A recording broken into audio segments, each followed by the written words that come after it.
After the highly pleasing test of the Indiana Marlin, we now have the glider, the Barracuda, for you in the test. We tested the model in sizes L and M. The size L has an aspect ratio of 10.6. In combination with this, we tested the stabilizer in sizes M and L. We also chose the tails of the fuselage in sizes M and L. You can slide the stabilizer forward and backward at the end of the fuselage, providing two different options. The whole setup is very neatly crafted and is delivered together with the HM mast at 85 centimeters. It was already very successful in the Marlin test. It has a base with different holes, allowing you to further adjust the positioning in the track. And here we come to the front wing. It has a medium profile thickness, and notably, the wing is somewhat bent in the middle on both sides. The front part of the fuselage is a monocoque, meaning it is directly connected to the front wing here and is really impeccably crafted.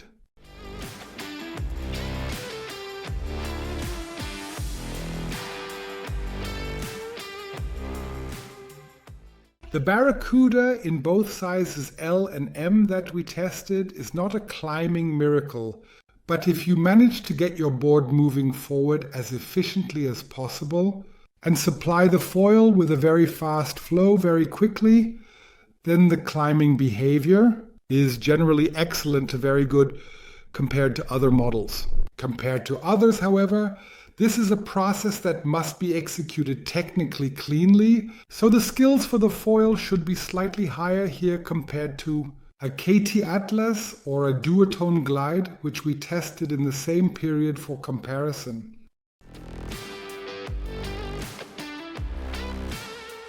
As soon as the necessary flow speed at the foil is reached and the flow is smooth, we notice here one of the main advantages of the Barracuda compared to the competitors. We really achieve here, without any effort, a relaxed 2 to 3 kilometers per hour more than the competitors, and that without, as mentioned, applying any pressure against the wing, but rather you just simply have to let it run. This is also the magic that has consistently shown itself throughout this test.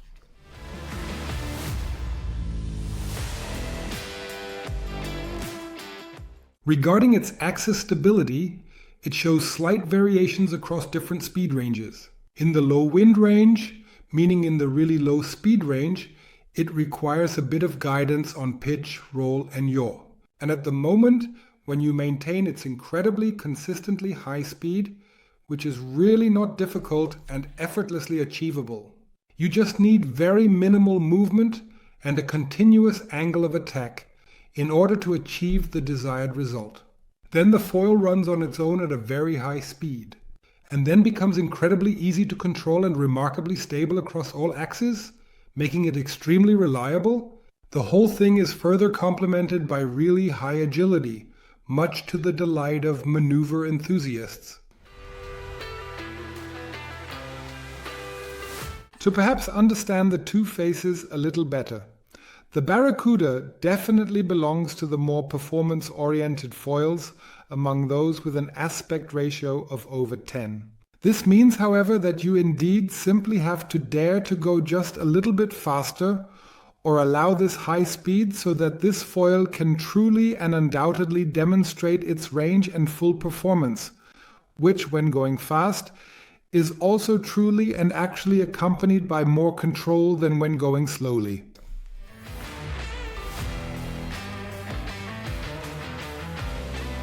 The gliding ability of the Barracuda is excellent. It really only requires a small amount of energy in the wave. When you ride along the face here, as you glide effortlessly and smoothly, it almost gives an endless run. That's absolutely no problem. This also makes it very easy to take advantage of the high speed of the foil. And if you lose a little bit of speed, it responds exceptionally well to pumping movements and can be easily accelerated in a variety of situations. Those who frequently pump to accelerate are better off with the tail in size M rather than size L, because the foil can then be pumped more easily and at a higher frequency.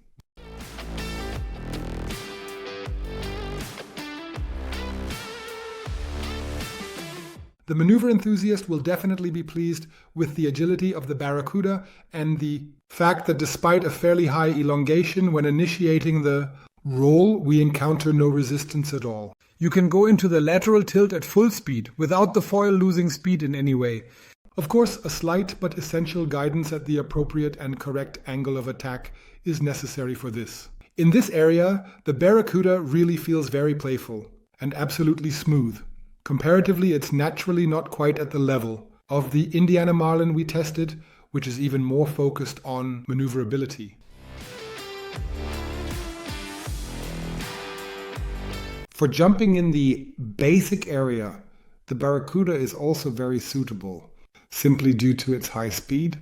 It easily lifts off the water, and when diving back in, the flow smoothly builds up here, quickly and in a controlled manner again. Nevertheless, it must of course be mentioned that for those who are primarily focused on freestyle, the Marlin is clearly a better fit in terms of performance and design. The Barracuda definitely prefers slightly larger waves with a little bit more speed and a not too steep shoulder, so the absolutely super tight turns and top turns are not quite its thing. As mentioned, the Marlin S is overall better in that regard, as we have already described in detail in the test. But when it really comes to the mix with a really nice and good glide, the Barracuda has clear advantages here, because it simply glides incredibly long and well at high speed. We see the main area and the essential advantages of this foil very clearly here.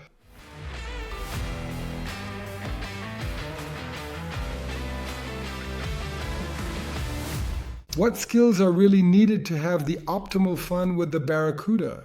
An intermediate level of riding skills with secure maneuvers and a confident flag out is clearly seen as a basic requirement. A good and effective variable planing technique or ascent technique is also a prerequisite. So, essentially accelerating the board or the foil is the basic requirement here for early ascent capability.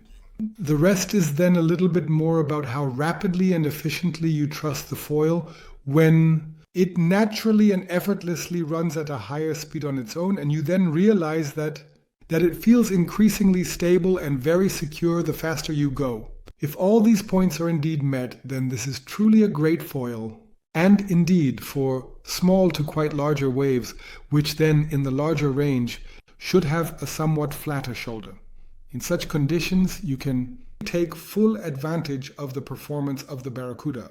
The maneuver enthusiast should indeed execute all his tacks and jibes at high speed, as smoothly as possible, then they will run absolutely clean and stable.